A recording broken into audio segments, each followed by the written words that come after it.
it's that time again. It's time for Diary of a Physicist Farmgal. My name is Deborah, and I'm coming to you from here on my family farm in the foothills of the Arkansas Ozarks, where I like to do all the crafts.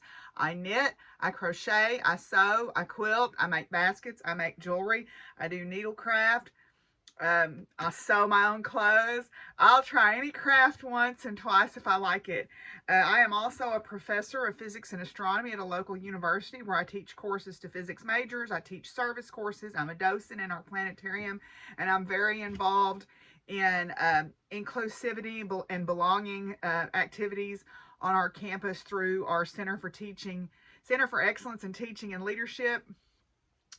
And last but not least, I am a farmer. I live here on this farm, this 170-acre farm that my family has lived on for over a century. And I raise grass-fed beef cattle. I raise horses. I have a small flock of heritage poultry. I have show-quality rabbits. I have a retirement herd of miniature horses, miniature donkeys, a miniature mule named Pumpkin who thinks she rules the roost. I have my poultry boyfriend, Reese's Pieces, the chocolate turkey, and Princess Penny, the potbelly pig, the protector of the poultry. I am also fur kid mom to numerous dogs and cats, as you can tell from my sweet little co-host Willie here, who thinks I woke him up very early this morning. Right? Yes. So if any of all of that sounds interesting to you, I hope you'll come on along and join us on episode number 82 of Diary of a Physicist Farmgal.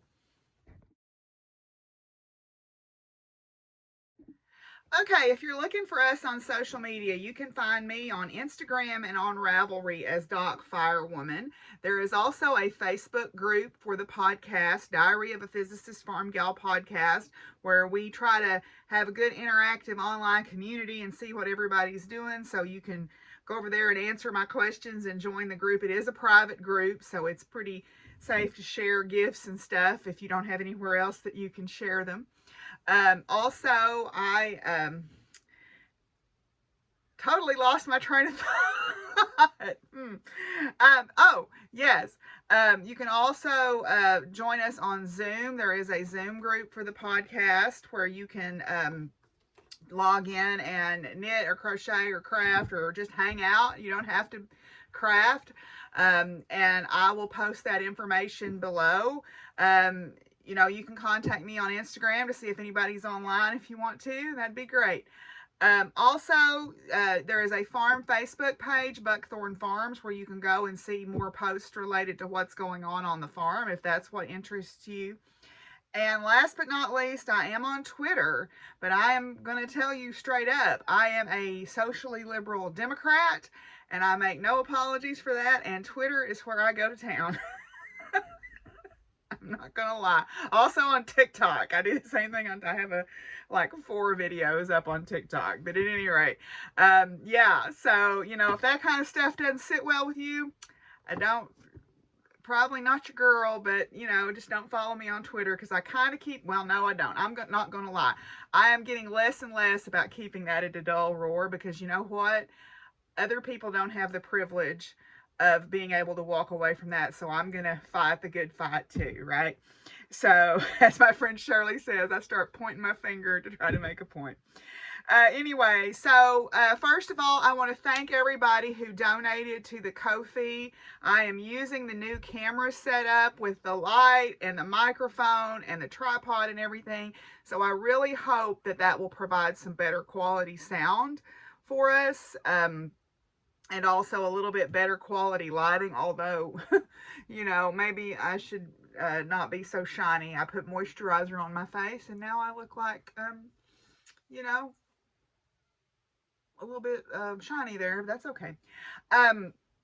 So we do have a Ko-fi. I will put that information below because it does help pay the postage and pay, different things for the podcast, but it is by no means a requirement to be here. I'm just glad that you're here and hope you enjoy the video and want to participate in our community. There is a Google form that I would ask that you fill out if you want to participate in our giveaways. When we do giveaways, my giveaways are not sponsored by YouTube. You have to be 18 or older to win, and a subscriber to the podcast. Please, you do need to fill out my Google form to be eligible.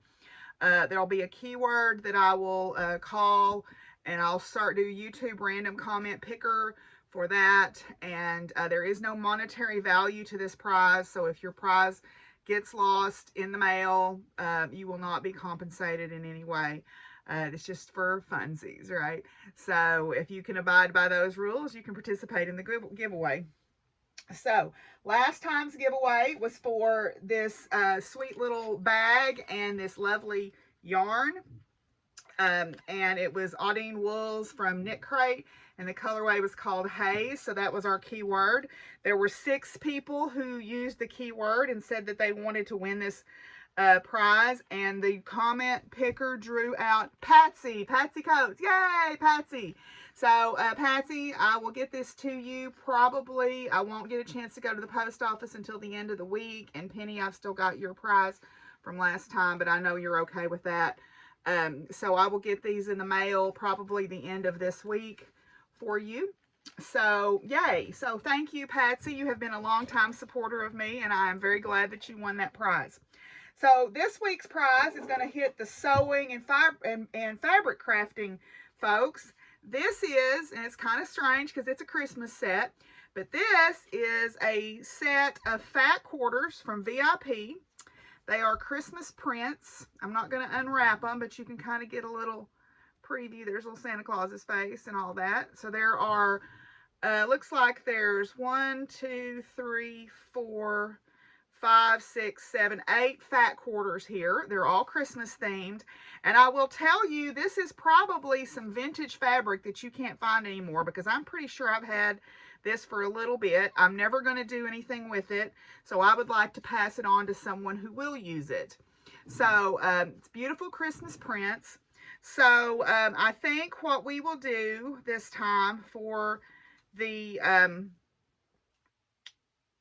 I was trying to see if there was a date on it somewhere, but I don't see one right away. So I think if you would like to win this, they're cotton fabrics or quilting cottons, VIP Christmas fat quarter bundle. Let's say Christmas. Let's just say Christmas. If you would like to win this bundle of fabric. Okay, so just use the word Christmas in your comments below, and I will again use YouTube random comment picker to pick those. Again, these are probably fabrics you can't get anymore. And as I said, I've had these for a little bit. They're in good shape. There's nothing wrong with them. I just am never going to use them.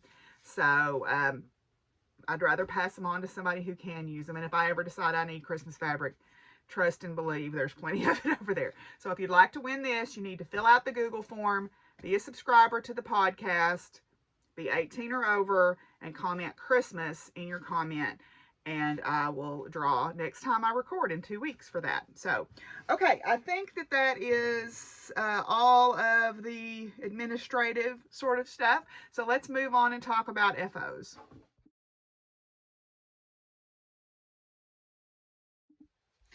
Okay, I've moved us over here because my FOs this week are all sewing related. I almost got a fiber FO, but I didn't quite get finished.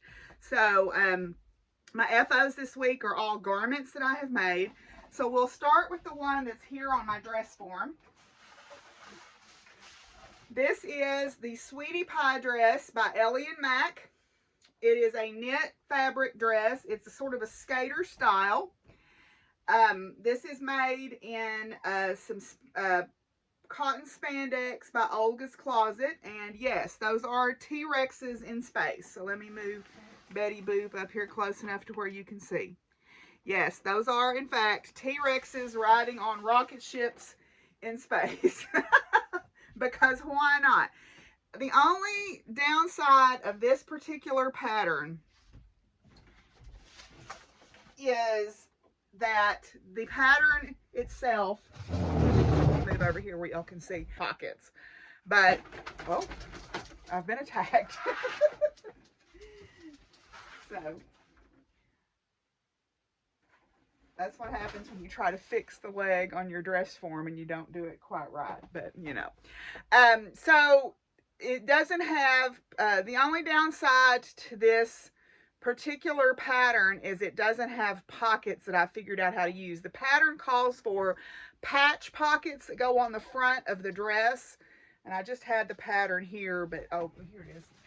I haven't figured out how to put a good pocket on this dress yet, because an inset pocket that I tried kind of breaks up the line of the dress and it doesn't look right. And the patch pockets, I just don't like how they look. They just don't sit right to me on the dress. And so I have yet to figure out how to, there's the picture that they use. I did cut mine longer than this. But there are patch pockets on the front of this. You can see them in that example there. I just don't like how they look. I haven't figured out a pocket yet that will work for this. And I like pockets in everything, because that's where I carry my witchcraft. Or something, you know, that's old saying about women carrying their sedition and witchcraft in their pockets. You better believe it. But anyway, I haven't figured out how to do that yet, so I'm still working on a workable pocket for that one. Now, these other ones are here. I'll just hold them up for you to see. Okay, so the next thing that I did is I made the actual York pinafore that I was wanting to make. The York pinafore, I had made a wearable muslin the last time. This is in just some cotton fabric. I can't remember exactly where I got it from. This has great deep pockets on the front. It has either these two side pockets, or you can make it with a front sort of pouch pocket. I did line this one because I felt like the cotton by itself might be just a little bit too lightweight for it to wear correctly. And then I bound my edges all with bias tape, and that was really easy to do. It made it very easy to line it. And I did line my pockets also. I thought that they would sit better lined. So this is the York Pinafore by Helen's Closet. This is just a cotton fabric. I want to say I got this from My Favorite Quilt Store, but that's what it's called online, but I can't really remember.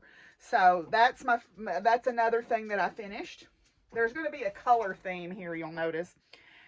The next one is I finished another dress, the Adelica dress. I failed to get the pattern out to remember the model number, but I showed this to you last time as a potential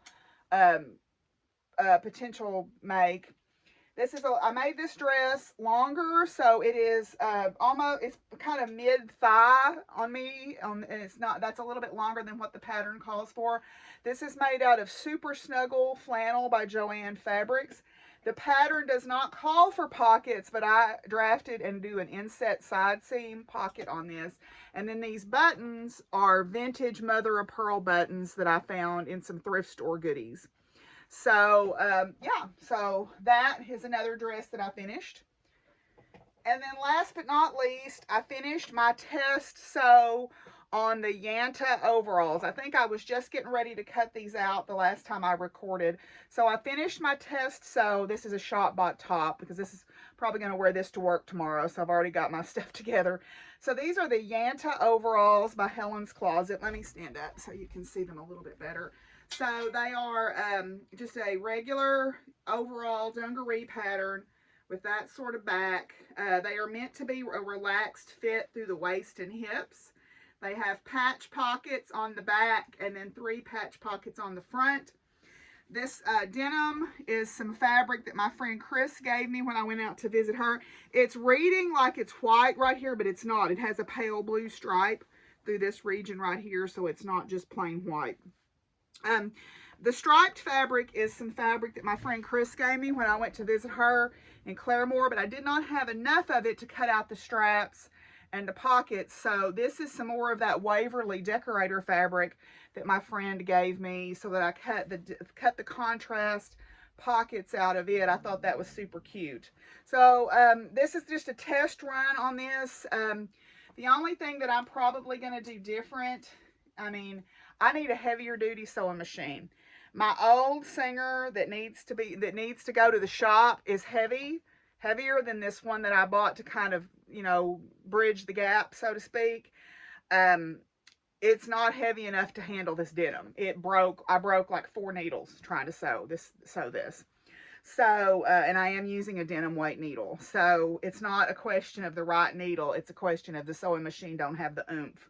So one of the things that I plan to do when I get my tax return is to buy me a heavy duty singer to sew on, particularly to sew on these heavier weight canvases and denims and things like that. Because I like to make stuff like this, and I have a jeans pattern that I want to try out, but it's not going to work on the sewing machine that I have. So I'm probably going to look at getting my Singer Quantum repaired. But, you know, it's 25 years old. It should still have a lot of life left in it. The problem is, I think the motor is what's bad, and the motor is very expensive because I looked at replacing it myself. But anyway, so these are the Yanta Overalls by Helen's Closet. So this is just a test sew on those. Very straightforward pattern. Now, the pattern does call for, instead of buckles here, to do buttons and buttonholes. And I have these buckles, so I chose to use those. You'll see the strap is just a little bit too wide for the buckle that I have. So when I cut out my actual, if I decide to go this route with my corduroy, I'll make the straps just a little bit narrower so that they'll fit in these buckles. So yeah, so there's that. I think I like the fit of these just a little bit better than I do the Heyday dungarees, but I think that may have to do with the fabric. And also I cut these a little bit, I did cut these too big is what happened. When I initially cut them out, I'm a different size in the top than I am in the waist and hips. I'm larger, I'm about 4 sizes bigger in the bust than I am in the waist and hips.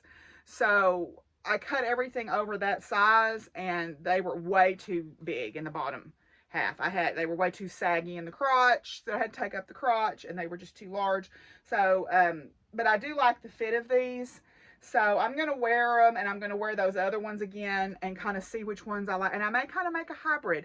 And then I just saw that Amy Beth, the Fat Squirrel Speaks, had made yet another pattern, overalls pattern. I can't remember the name of that company that it just slips my mind. But that's also a possibility. So although I told myself I wasn't going to buy any sewing patterns. So I may just try to do a hybrid between the two and take things that I like from both of them and make that. So that's all my finished objects for this time. I don't have anything else finished. I've got some stuff that I'm awfully close on, but not quite. So we're going to move on now and talk about works in progress.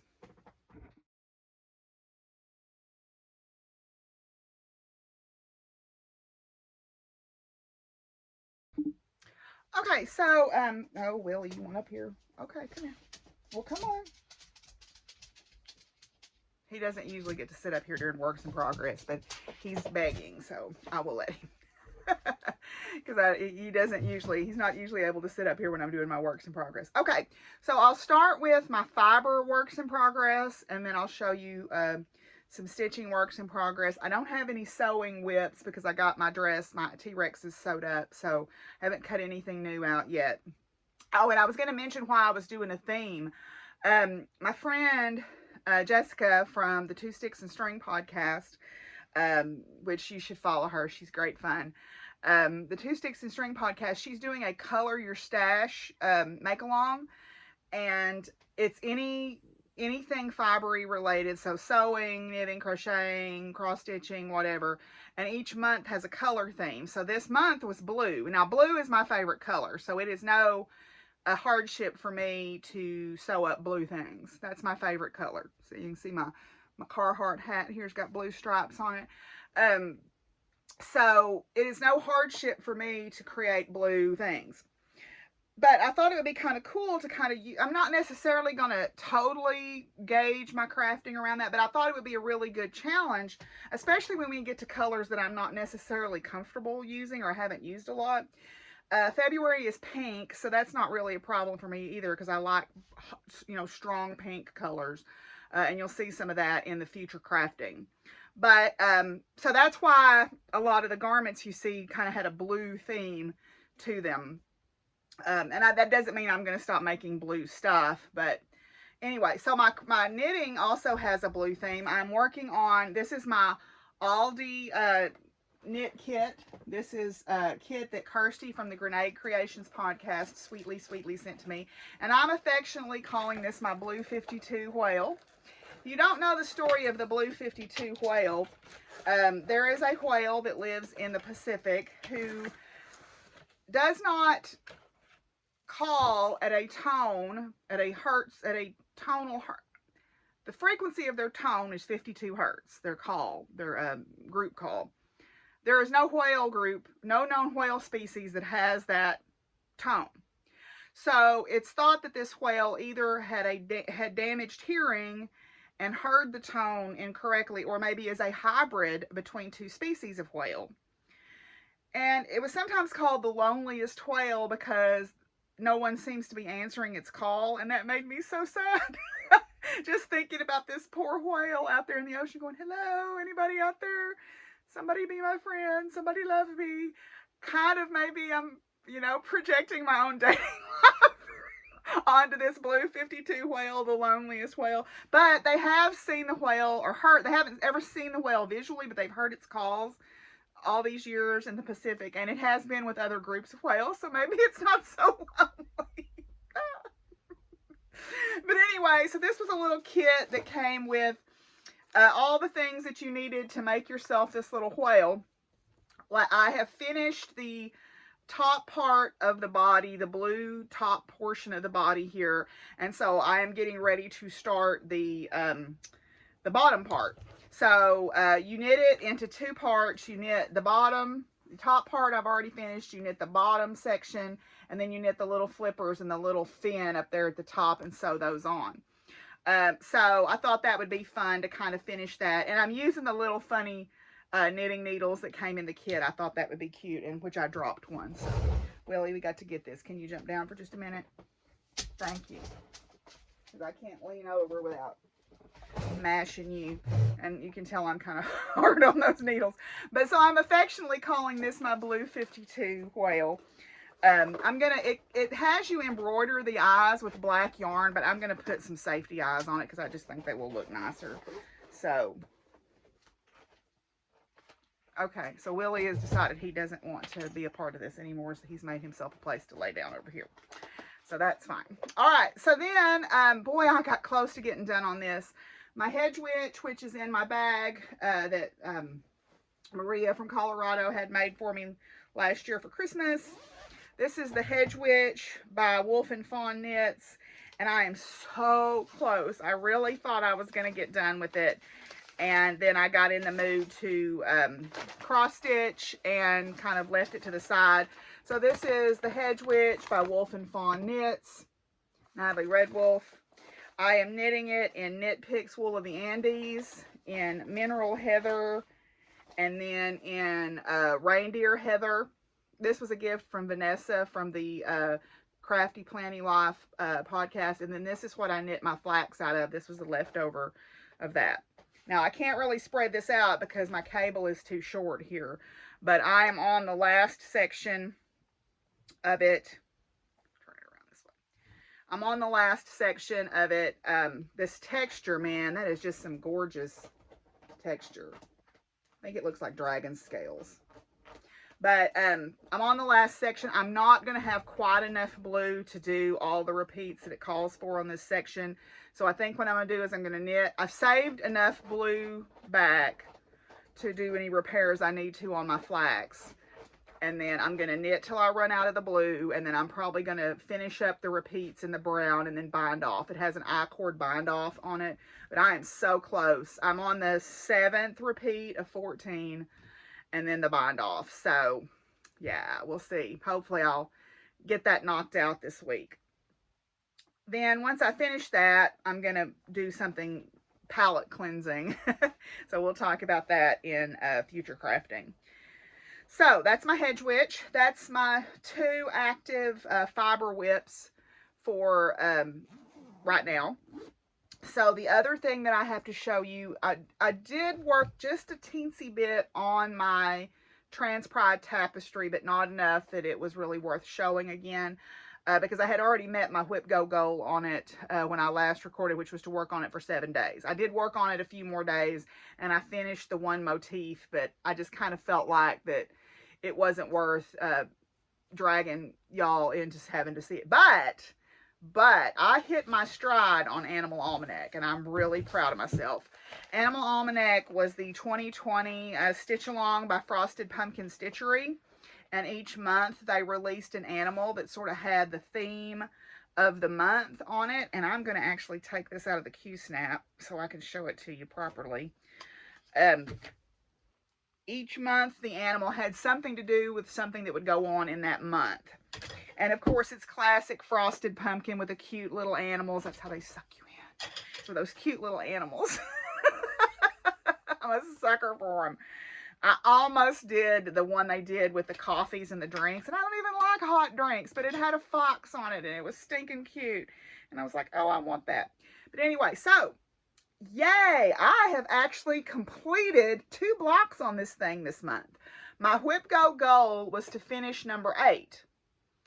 Then I had a stretch goal to get half of number 9 done, and before I knew it, I looked and went, well, you're almost done with number 9.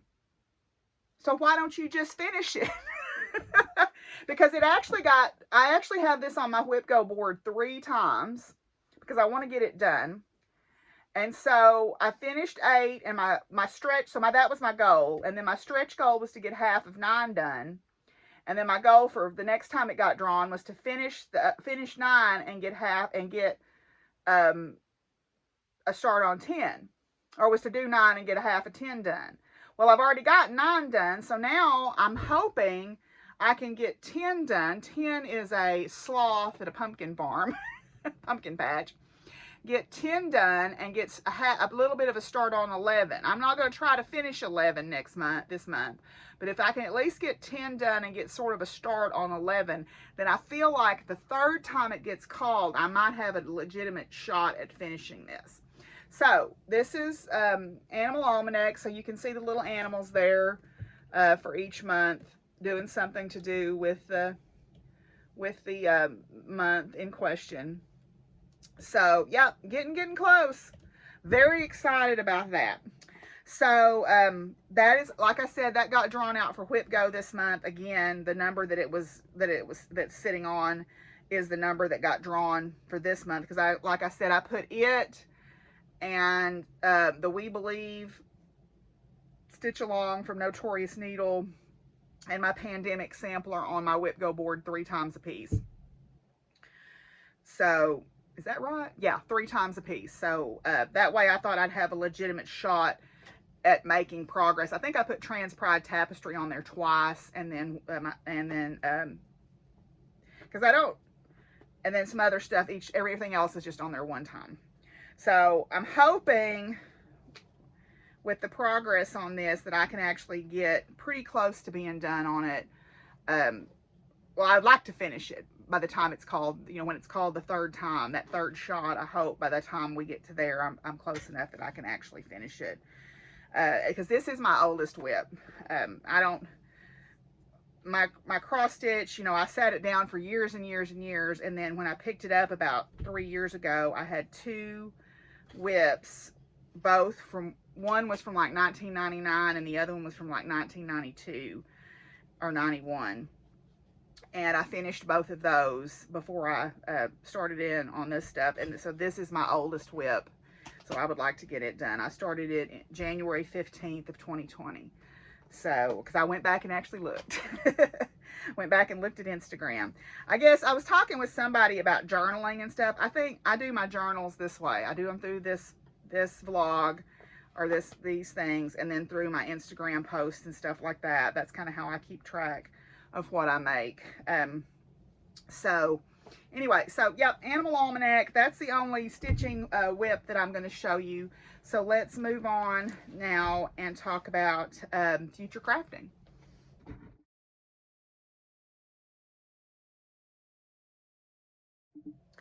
Okay, so the other thing that got drawn out, this is something I've actually already started, so I guess you could call it a whip, but the other thing that got drawn out this month is my Farm Quaker. This Farm Quaker I started in August of 2020 when Vanessa had a Jardin Privé stitch along. I think it was August or September, I can't remember when she did it. But unfortunately, I don't have a cover photo of it, and all I have is the pattern. But the Farm Quaker is by Jardin Privé, and I have, when she started the stitch along, I basically just got the central motif done, and then on the bendy stitchy Quaker zooms, I was able to get these other bits done. So this has gotten drawn out for Whip Go for this month.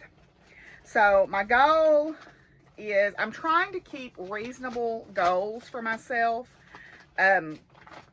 So I had said 10 days of stitching on this. Originally I said a page finish, but I didn't have the pattern in front of me, so I couldn't recall how much was on a page. And I thought, well, don't go and give yourself some kind of goal that you can't meet and get mad and lose your momentum. So I'm just saying 10 days. Honestly, I think in 10 days I can easily get a page finished, because the motifs are pretty spread out, especially if I work on the page that I'm currently on going this way. The way the pages are broken up, it's like this section here is a page when it goes over this way just a little bit more, but I think I can get a page finished, but I'm not going to do that to myself. I'm just going to say 10 days of stitching.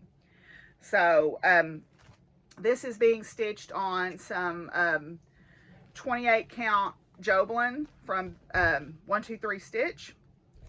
It is in the colorway lamb's wool.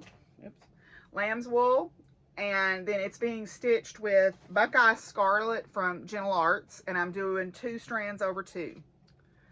So yeah, but anyway, so that's what got drawn out for Whip Go this month. So I'm anxious to get back to work on that, because I would love to get that done this year. But I've only got it on my Whip Go board once, so I don't know. I mean, and that's not to say I can't work on it, but right now my focus is getting Animal Almanac done, because that's, like I said, my oldest whip. That's in a bag, actually a me-made bag of periodic table fabric. Mary sent me this fabric as a gift, and I made this great big bag to put these large Q-snaps in. So, yeah, so that is the other Whip Go goal for this month. I also have this in this bag. This is a bag from Utterly Adorable Knits up in Iowa, and they make sweet little bags too. I love their stuff. This is a embroidery kit that Penny gifted me. It is the let me see if I can find the cover page. Here we go. This is the Cozy Blue Lunar Blossom embroidery kit. And Penny gifted this to me, and I'm pretty close on it. I've gotten all this stitching done. I've still got to do this inner circle here and then go around and do the moon phases. So sometimes I want just something that's not what I'm working on, some little something to work on. So I think I might, and I'm trying, one of my goals this year is to improve my embroidering skills. So I might pick this up and work on it a little bit as well. You know, if I could get a moon finished, I mean, some of the moons aren't going to be hard. Like the new moon, that wasn't easy, because you just go around the outside and then you go around and fill in the phases. So this is a feasible finish, you know, in a fairly short time if I would just do it. So I'm calling that future crafting, because I've let it sit for so long where I haven't worked on it. As I mentioned, Jessica this month, or in February, her color is pink. So that got me thinking about what could I make that I have kind of put off in my stash for a while for pink stuff. So someone gifted me this yarn, and I can't remember who. I don't remember if it was Tyra or Jessica, but this is Bella Mano EY Select, and it's luxury silk and modal, and it's a fingering weight yarn, and it's super soft. And y'all know that I like to do CJ Brady little shawlettes as sort of a palette cleanser project when I finish a big knitting project, because they don't take very long and they're a good way to use up single skeins. So I think I'm going to use this in the Just Breathe shawl by CJ Brady. CJ Brady has a ton of these one skein wonder sort of palette cleansing shawls. They're very easy. They're very easy to knit or crochet, excuse me, in a social environment usually. She provides both charts and written instructions. I love her stuff, and her patterns are incredibly affordable. So if you're looking for a one skein wonder project, she's who you should look at for crochet. The other thing is I have had this pattern for a little while. This is the Mosaic Cowl by Estelle Yarns. This is Mosaic knitting. All right. And it calls for chunky weight yarn. This is Aran weight, but I think that it will be good enough, close enough. It's a little bit lighter than what it calls for, but these are 2 colors from Kama Sutra Fiber Arts from the fall of the Patriarchy collection. This one is called Feminist AF, and this one is called Impeachment. Or no, Impeach speckled, like peach color. So I love their yarn. This is it's their Aran superwash, Rada Aran superwash, 100%, 100% BFL superwash. Feels really good. So I think I've been putting off making this, so I think I'm actually going to wind this today and get it ready, because this would be another fairly quick knit. It's knit on size 10 needles. So I think that this would be a fairly quick knit. I do want to start my bear sweater as soon as I get the hedge witch done, but I think too, having something sort of simple and mindless that's not color work, even though that's a fairly straightforward color work pattern, would be good for me. And I've had these in my stash for quite a while, so I would like to get Ruse yarn knit up because I think it's beautiful. So, all right. The other thing is I have these 2 skeins.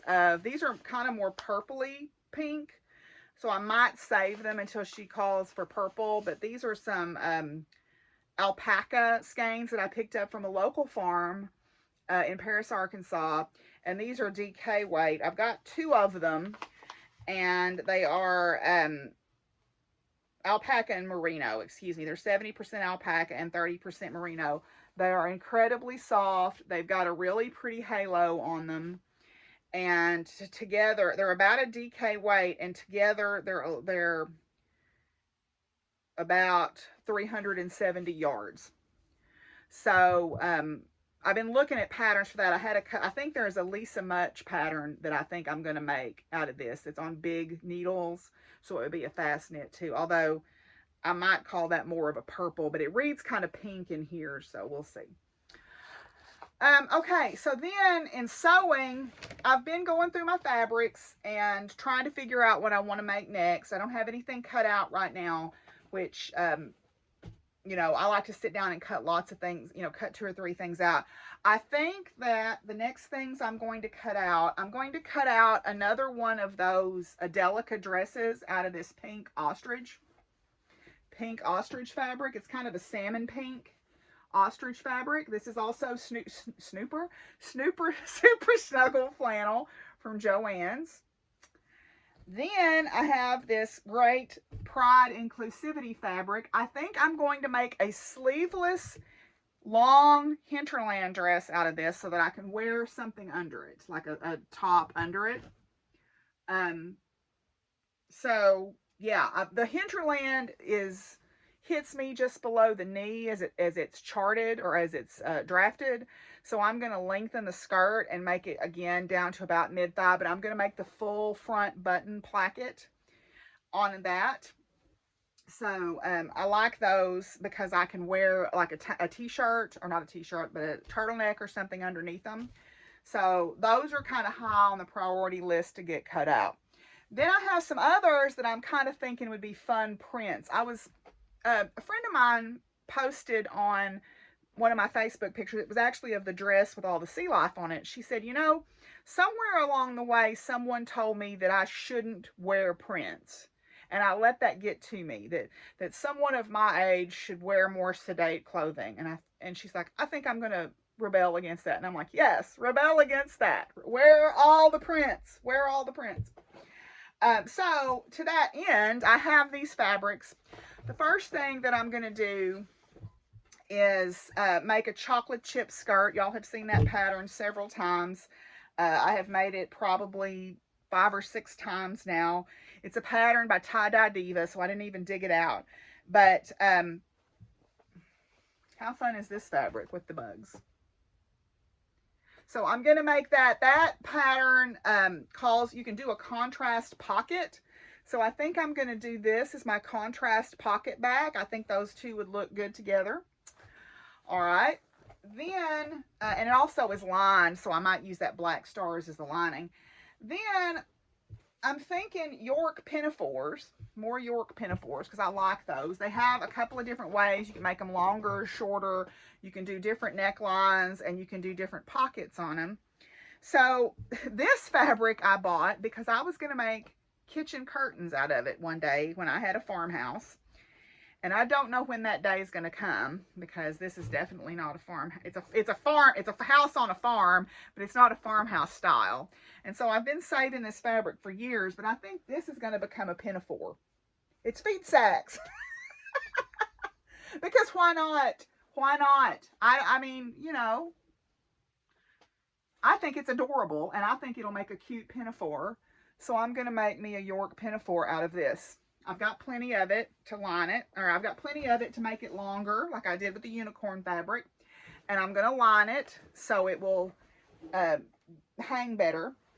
But I think this will make an adorable York pinafore, so be it. And I think what I'm going to try to do is try to match the print on the pockets. I may make a single pouch pocket on this one and try to match up the prints, or I may do a contrast pocket. I don't know. But I just think it's super stinking cute, and it needs to be seen. It needs to be out in the world, bringing people a smile to people's face. And if it don't make them smile, then go look at something else. The other thing that I think I may make into, if I've got enough of it, and I don't know that I do, but I'm going to see. This is called Little Stinker. This is a Tula Pink fabric. And it's got skunks on it, but the flowers rotate through the colors of the rainbow. So I think this would make a super cute York pinafore also. So again, I think it'll bring a smile to people's faces. And if it don't, they can look at something else. They don't have to look at me and my silver glitter Trans Pride Reeboks and my, or not Reeboks, Converse, and my, you know, purple hair extensions and my jewelry and my nose pierced and my tattoos. They don't have to look at me. There's a bajillion people in this world they can look at that are not me, and I invite them to do that. Anyway, I also have this fabric, which I think is super cute. I was thinking about maybe making a skirt out of this. It's got kitty cats on it. We'll see. I don't know. Depends on what kind of mood strikes me. When, oh, I've got it upside down, don't I? That's not helping y'all one bit. Here we go. Now you can see. So I'm going to, I don't know what I'm going to cut out of this just yet, but I just thought it was super cute, and it needs to be out in the world and be seen. And so the sooner that can happen, the better. So these are what's on my cutting table right now. I've got to go do my feeding. We'll talk more about what's going on the farm in a minute. Got to go do my feeding, and then I'm going to come in here and probably cut some stuff out. So that's all of my future crafting. So we'll move on. I just have a couple of acquisitions that I'll share with you, and then that'll be that. Okay.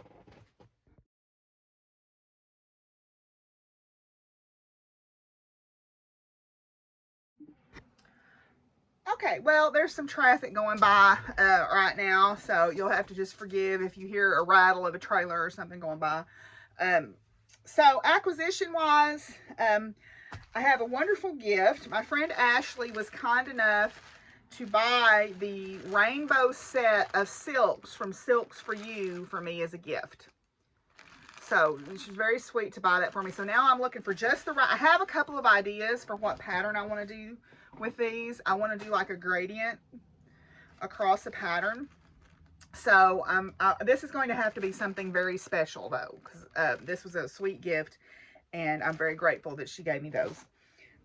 The other thing is I picked up both of my books for book group. This one's still in the package because I haven't read it yet. I've been kind of putting this one off because This is going to be hard, y'all. The 2 books for book group this year, and we'll talk more about the book groups in just a minute, but the 2 books for book group this year is Not Light but Fire by Matthew R.K., and this is How to Lead Meaningful Race Conversations in the Classroom. So, you know, those are important topics to bring up in a classroom, even a physics classroom. So I'm actually co-facilitating this group. We'll talk more about that, and like I said, in science and campus stuff. And then this is the women's book group, and this one's going to be rough, y'all. What Happened to You? Conversations on Trauma, Resilience, and Healing by Bruce Perry and Oprah Winfrey. So I haven't dug into this one at all yet. I've been a little bit afraid to, I'm going to be honest. So, but anyway, I don't have much acquisitions because I'm trying to kind of be careful with my spending, like I said, because I have bought stuff, but I bought a fan belt for my tractor and a wheel bearing kit, and I'm pretty sure y'all don't want to see those. You can't see the fan belt. I can take you out there and show it to you on the tractor. And the wheel bearing kit isn't here yet, but it's on the way. So that's all of my acquisitions for this time. So we're going to move on and talk about science. So that's the end of sort of the crafting portion of the program. If that's all you're here for, I'll see y'all next time. But I hope y'all will move on and join some science and some farm chat with me.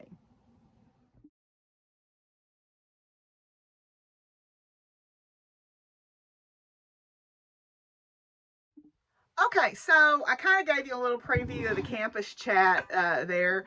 We are in our 3rd week. Already the students are looking more dazed than usual.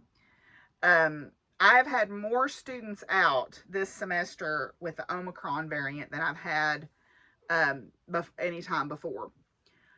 And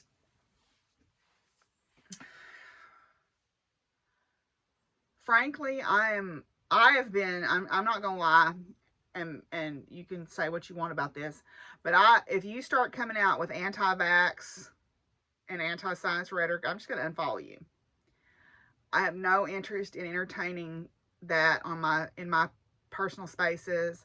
My personal space and my social media is meant to be uplifting and educational to me, and I hope that I do that for other people. And if you come on there with that kind of mess, I just don't have time for that.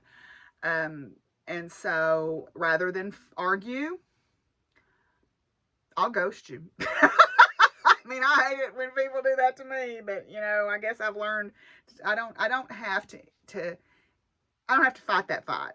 I just don't. And you're not going to win over people like that.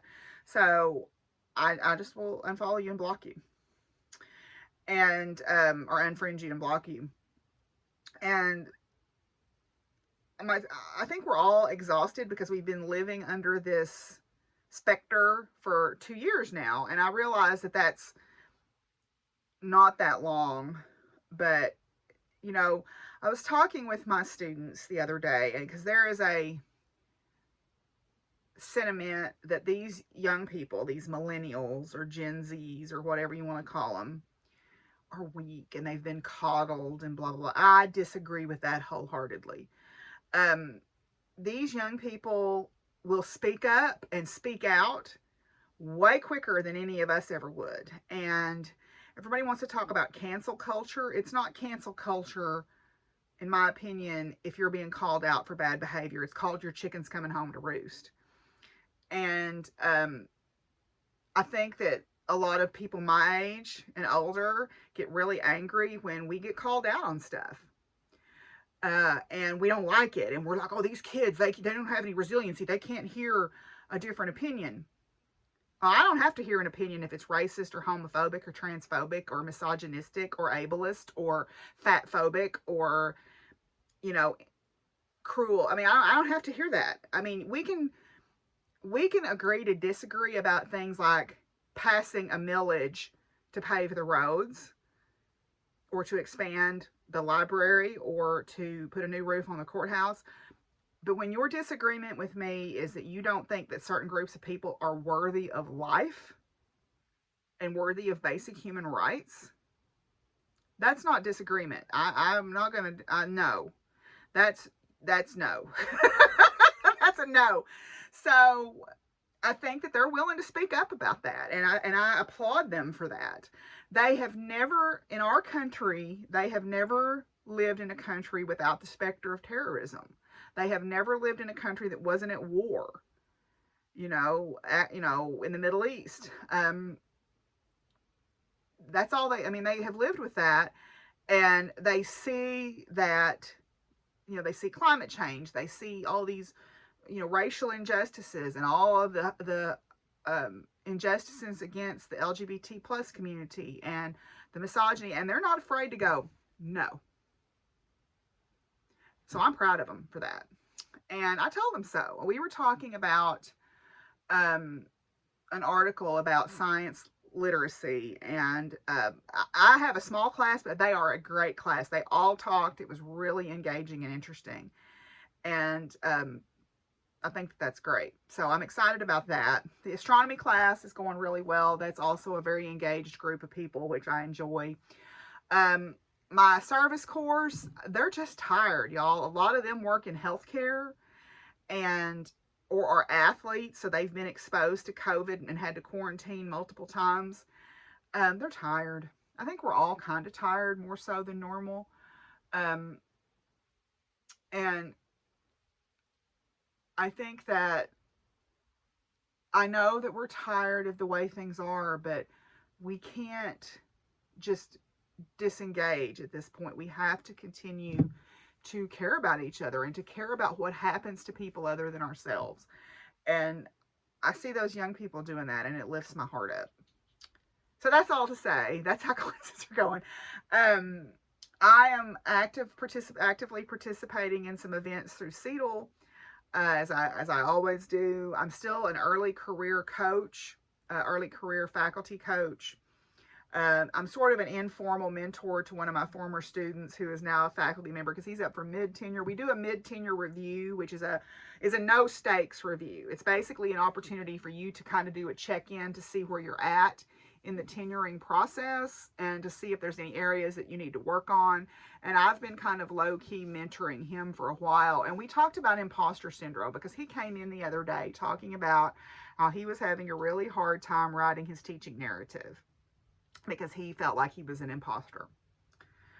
And in true Dr. Burris fashion, I kind of crawled his butt and said, Jeremy, you're one of the best there is. Own it. That's not exactly, it was a little more colorful when I told him, but I'm like, you need to own it. You're one of the best teachers we have. You know how to communicate to all levels of your students. You care about your students' success. You don't give them the grade. You don't water it down, but you do care. And I think that is a wonderful combination. And if I could order 20 more of y'all, I would. Sometimes you need to hear that. So, sometimes you need to hear that. And sometimes you need the kick in the butt to say, you got to get this done too.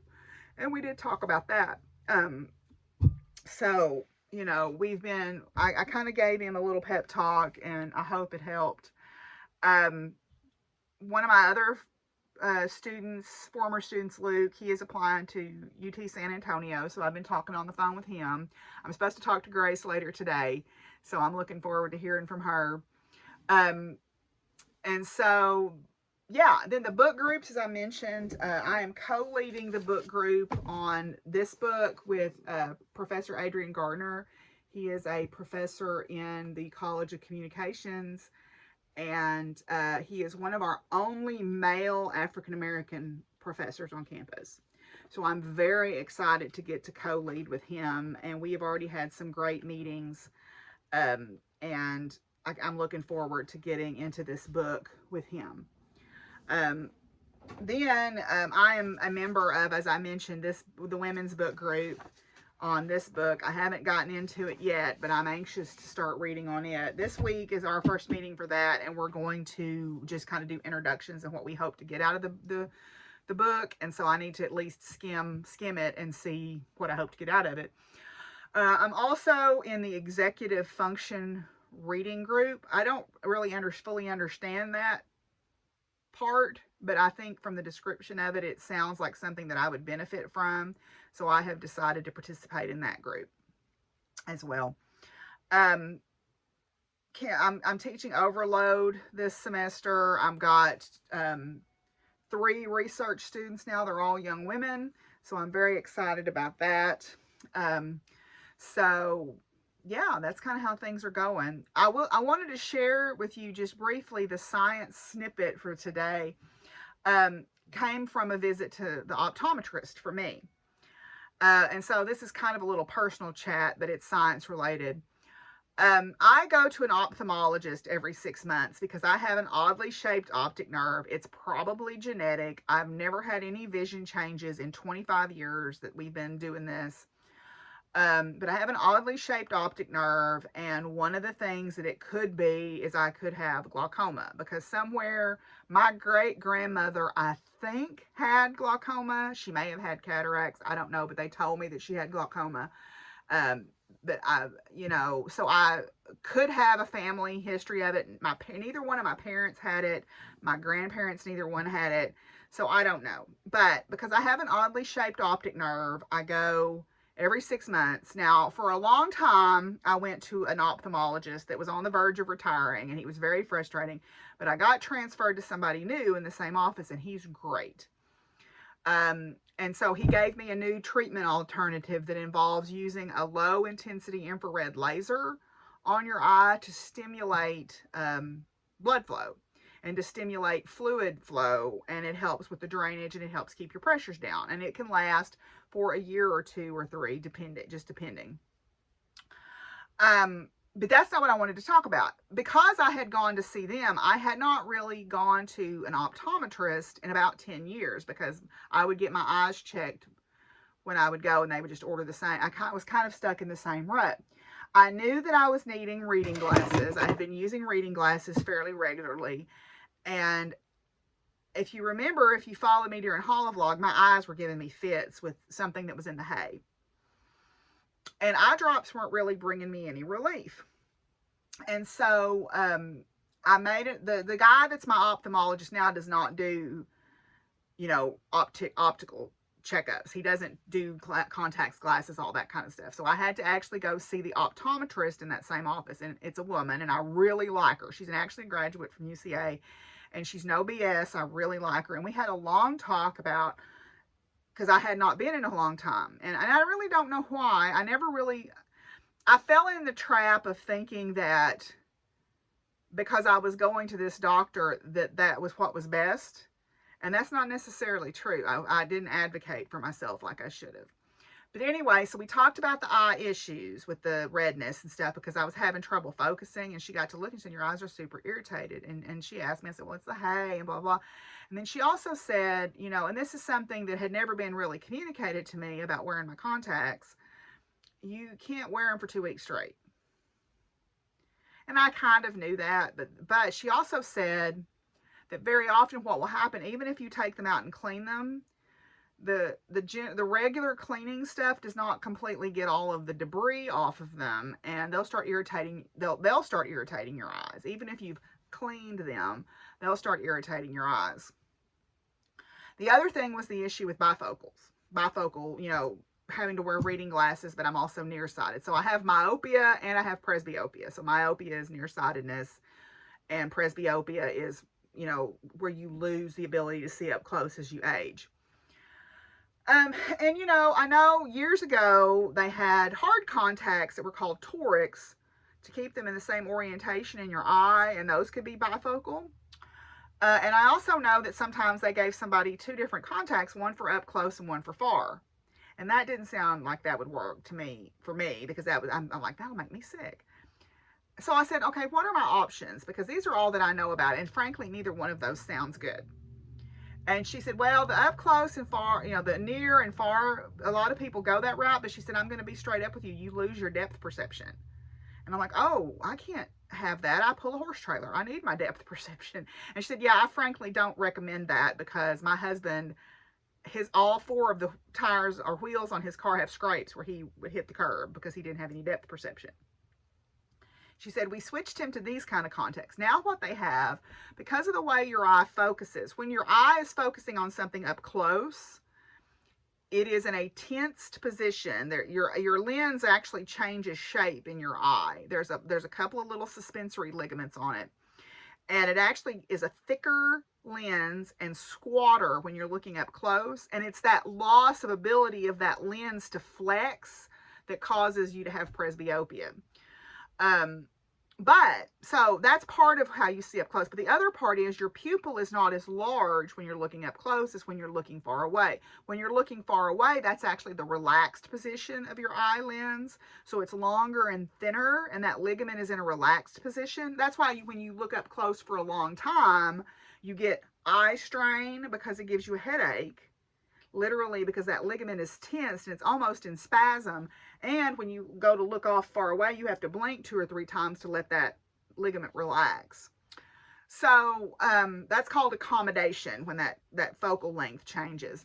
But also your pupil is larger when you're looking far away because you need to gather in more light just because those things are more distant. I should have thought about this as an astronomer, but I frankly didn't. So what they make now is a multifocal contact. It's a soft contact, just like I was wearing, but this very center of it is a focal length that adjusts for the presbyopia. And then around that is concentric rings of the focal length that you need for far vision, because that's when your pupil is more open. Your eye takes a minute to adjust to that because it's reading that information from around that central part. But it works. It took my eyes like a day to adjust and kind of my brain to rewire itself to adjust to that. Now, the ones I have in right now are not exactly my prescription because they're a trial pair.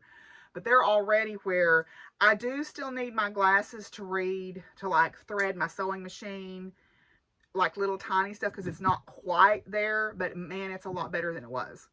So, that's where we're going with multifocal contacts. I'm very excited about that because it takes into account that accommodation. So that's your science sprinkle for today. So we're going to move on now and talk about farm stuff.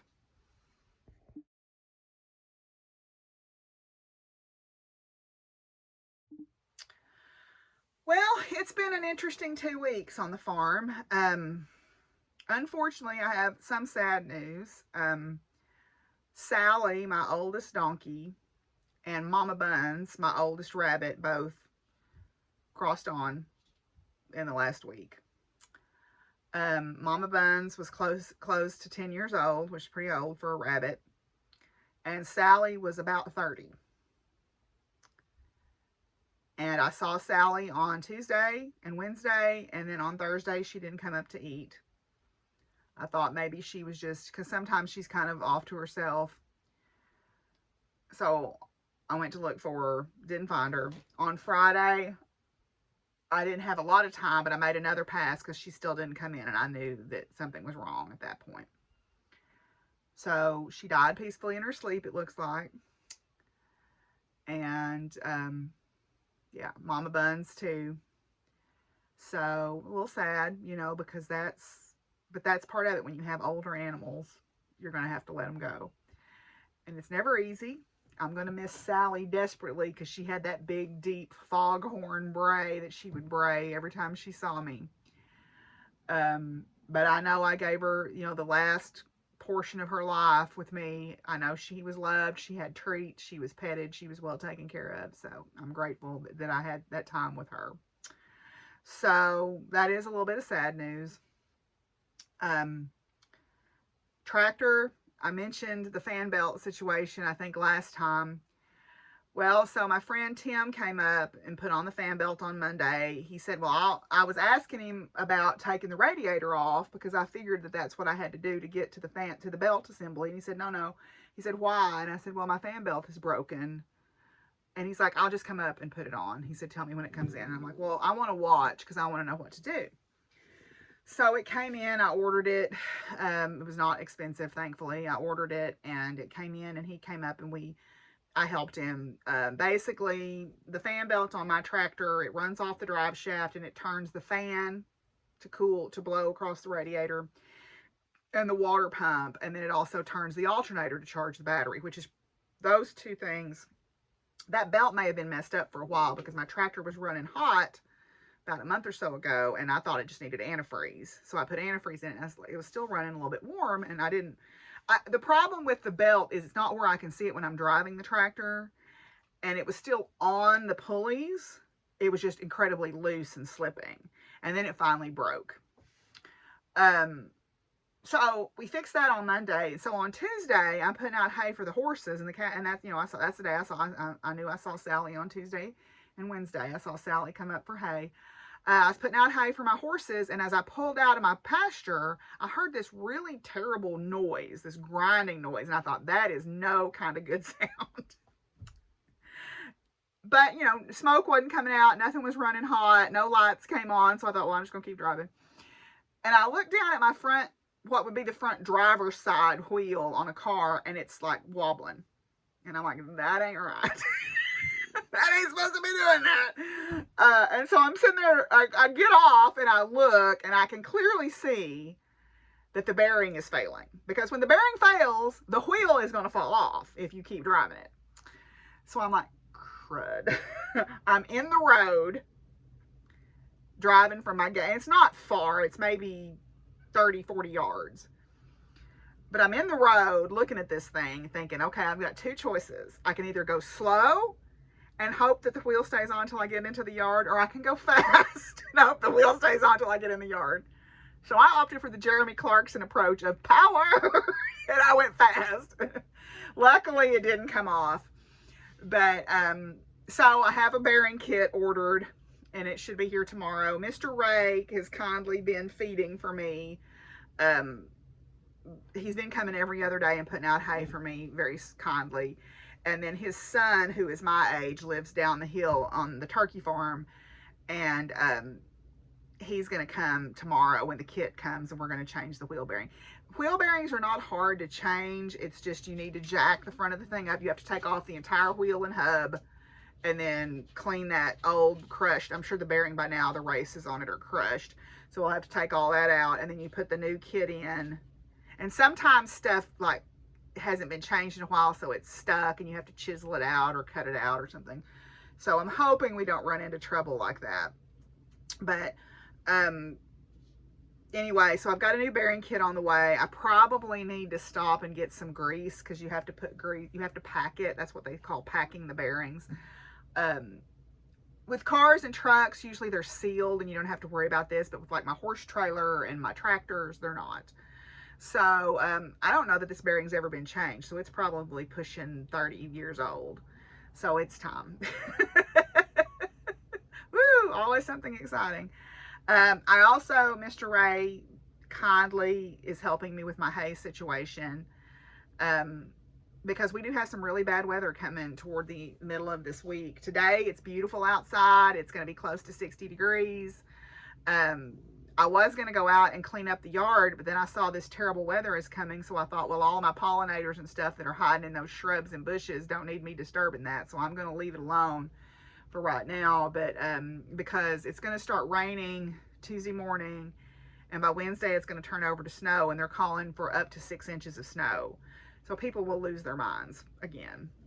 So I am going to go to the grocery store and the feed store Tuesday and get ready for all that. So I've got quite a bit of feed, so I may not need to get a whole lot of feed from the feed store, but I do need to get some square bales of hay for the donkeys and for Chips. Chips's leg is doing better. He's starting to walk on. He's never going to walk on it completely correctly again, I don't think. But he is walking on it a lot better, and it's starting to close up finally. And somebody asked me if that was normal, and I said, yeah, for a wound that deep, yeah. I mean, it does still have some proud flesh on it, so I'm probably going to have to get the vet to cut that off when she comes to do shots and stuff. But it's healing up, and I'm grateful for that. I'm trying to think anything else that's going on exciting on the farm. Just going to start planting the garden, start cleaning up the garden, looking at getting some fruit trees when I get a little bit extra money. My quince both died, as y'all recall, and then I lost my Asian persimmon, and part of my pomegranate died, but it was coming back from the root due to this cold snap we had last February. I lost a fig tree too, so want to try to replace all of those. And then I had bought 2 mayhaw trees, and one of them never did anything. So I think I'm going to replace those. So I'm going to buy some fruit trees this year and get them planted. And it's a shame too, because my quince were just getting old enough to bear. And that's really a shame that I lost into that fungus. But you learned a lesson and try to do better next time. So, what are you doing, buddy? All right, so I guess that's all I've got for y'all about farm stuff today. So we'll move on and come back and have a few final thoughts.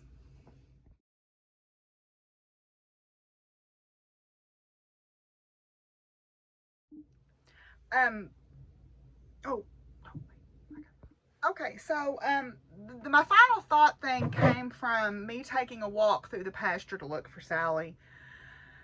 And then before that, when my friend Tim came up, we took a walk through the pasture to look for sheds. And if you don't know what a shed is, male white-tailed deer grow a new set of antlers every year.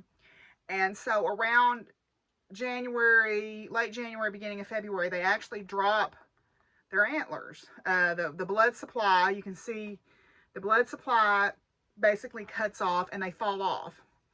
And then they regrow a new set. They'll grow them in what's called velvet, which is full of